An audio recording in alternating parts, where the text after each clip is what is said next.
सो अस्सलाम वालेकुम रहमतुल्लाह। आज से हम ना कार्डियोलॉजी सेक्शन एमसीक्यूज़ जो है वो स्टार्ट किया करेंगे, ठीक है। और डेली बेसिस पे हम क्या करेंगे, कुछ ना कुछ क्वेश्चंस करेंगे और उसके साथ हम एक्सप्लेनेशन देखेंगे कि why if an option is given is correct then why it is correct, and उसको हम एक्सप्लेन क्या करेंगे। और जो बाकी इनकरेक्ट है, इनकरेक्ट ऑप्शन है वो क्यों इनकरेक्ट है, वो भी हम एक्सप्लेन क्या करेंगे, ठीक है। So this will help you a lot guys in your step 1 preparation, and हमारा जो फॉर्मेट है that is quite similar with that of the U world, so it will give you a lot of benefit in your step 1 preparation. So let's begin. हमारा जो first question है, एक female है, age 64 years, ठीक है। Age 64 years were presented to the emergency with chest tightness and severe shortness of breath.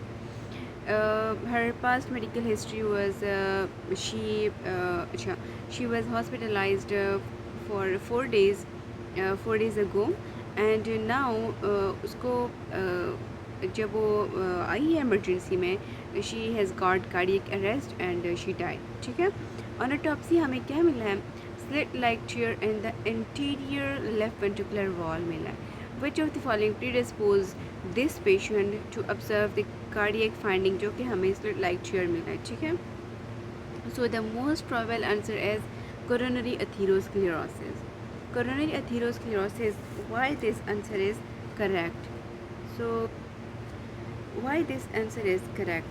Because हमारे पास है slit-like tear, क्या है, slit-like tear in the anterior left ventricle. तो anterior left ventricle कौन सी artery supply करती है, it is LAD, ठीक है। LAD सप्लाई कर रही है, और LAD में अगर MI हो जाए, ठीक है, LAD में सेवियर एथीरोस्क्लेरोसिस की वजह से, क्या हो सकता है, सेवियर एथीरोस्क्लेरोसिस की वजह से MI जो है वो हो सकता है, ठीक है। MI हो गया ट्रांसम्यूरल MI, ठीक है, सिवियर है, so it can lead to transmural MI। Transmural MI जो है वो इनको हुआ है, इसकी वजह से क्या हो सकता है, लेफ़्ट वेंट्रिकुलर वॉल जो है वो रप्चर कर सकता है, ठीक है। लेफ़्ट वेंट्रिकुलर वॉल रप्चर क्यों करेगा ये भी हम बताएंगे, ठीक है। तो जो पेशेंट है इन्फार्क्टेड, इसका जो इन्फार्क्टेड मायोकार्डियम था ना, इन्फार्क्टेड myocardium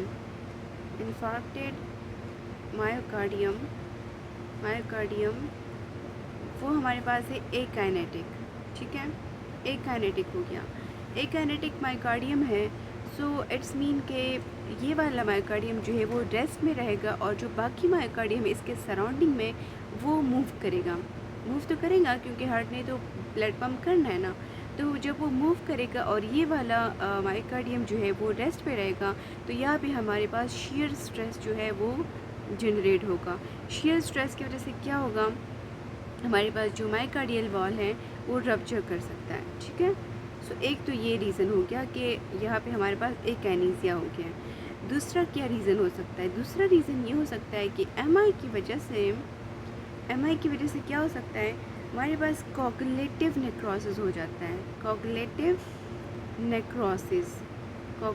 necrosis and enzymatic कॉगुलेटिव necrosis हो जाता है, and enzymatic lysis of the connective tissue, enzymatic lysis of connective tissue.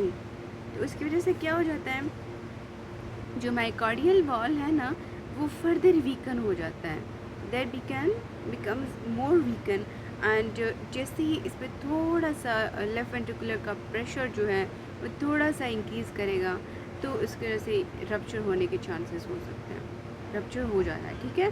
जब ये रप्चर होगा तो उसमें जो ब्लड आ रहा है ना, लेफ़्ट वेंट्रिकल में जो ब्लड आ रहा है वो जाएगा इनटू द पेरिकार्डियम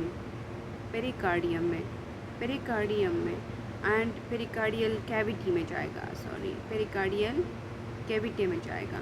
और जब पेरिकार्डियल कैविटी में जाएगा तो इसकी वजह से क्या हो सकता है, कार्डियक टैम्पोन ऐड हो सकता है, कार्डियक टेम्पोनेट।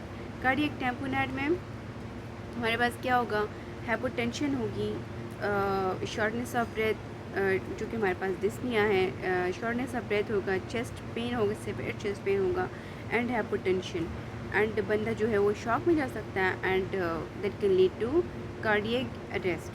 ठीक है, तो अब हमारे पास ये बाकी जो ऑप्शंस है वो क्यों नहीं है? तो जो प्रोलॉन्ग अल्कोहल है एंड क्रोनिक वायरल इन्फेक्शन है और रिपीटेड ब्लड ट्रांसफ्यूजन है, तो इन सब की वजह से क्या होता है, इन सब की वजह से डायलेटेड कार्डियोमायोपैथी होती है। डायलेटेड कार्डियोमायोपैथी होती है तो डायलेटेड कार्डियोमायोपैथी में क्या होता है, इसमें ये होता है कि जो हमारे पास dilated cardiomyopathy can lead to cardiac arrest and death via generation of malignant arrhythmia, there is ventricular tachycardia और fibrillation। बट ऑटोप्सी पे ना हमें कोई रप्चर नहीं मिलेगा, ऑटोप्सी पे हमें कोई वेंट्रिकुलर वॉल जो रप्चर है वो नहीं मिलेगा। जब रप्चर हमें नहीं मिलेगा तो इट्स मीन कि हमारा जो क्वेश्चन स्टेप में दिया हुआ है autopsy finding slit like tear है, तो ये तो इनमें है ही नहीं, सो ये ऑप्शंस तो हो गए cut. However, autopsy is expected to reveal an enlarged heart with eccentric hypertrophy of the left ventricle and no tears in the myocardium। इनमें क्या हो सकता है, इनमें ये हो सकता है कि एक्सेंट्रिक हाइपरट्रॉफी हो सकती है, eccentric hypertrophy of the left ventricle हो सकती है, क्योंकि इसमें जो है क्या है, इसमें ना डायलेटेड कार्डियोमायोपैथी है ना, डायलेशन कब होगी, जब हमारे पास एक्सेंट्रिक हाइपरट्रॉफी होगी ना। Eccentric means enlargement of the dilatation हो रही है लेफ्ट वेंट्रिकल की, बस यही है। ठीक है, और रिकरेंट बैक्टीरियल फेरेंजाइटिस में क्या हो सकता है, रिकरेंट बैक्टीरियल फेरेंजाइटिस में रिमेटिक फीवर हो सकता है। रिमेटिक फीवर की वजह से हमारे पास जो मायोकार्डियम है, मायोकार्डियम और जो वैल्वुलर एंडोकार्डियम है ना, एंडोकार्डियम, उनका इन्फ्लेमेशन हो सकता है। उनके इन्फ्लेमेशन जब होगी तो उसकी वजह से क्या होगा, उसकी वजह से हमारे पास डीकम्पनसेटेड हार्ट फेलियर हो सकता है, that is caused by valvular dysfunction. And gross findings पे हमें क्या मिलेगा, टॉप्सी में हमें enlarged heart with degenerative valves मिलेंगे, enlarged heart with degenerated valves जो है वो हमें मिलेंगे। So this is all about our first question. Hope you guys has got some like some उसमें कुछ तो सीखा होगा ना। So please subscribe us and for such more videos and more explanation like this, and I'll guide you guys through your step one journey, and also it will help you in your MBBS preparation. So kindly like us, support us, comment and share our videos and with your classmates and everyone who wants to get prepared for the step one journey, so they can also be benefited from our questions and many more like this in this great journey. So with this, thanks a lot. Allah Hafiz.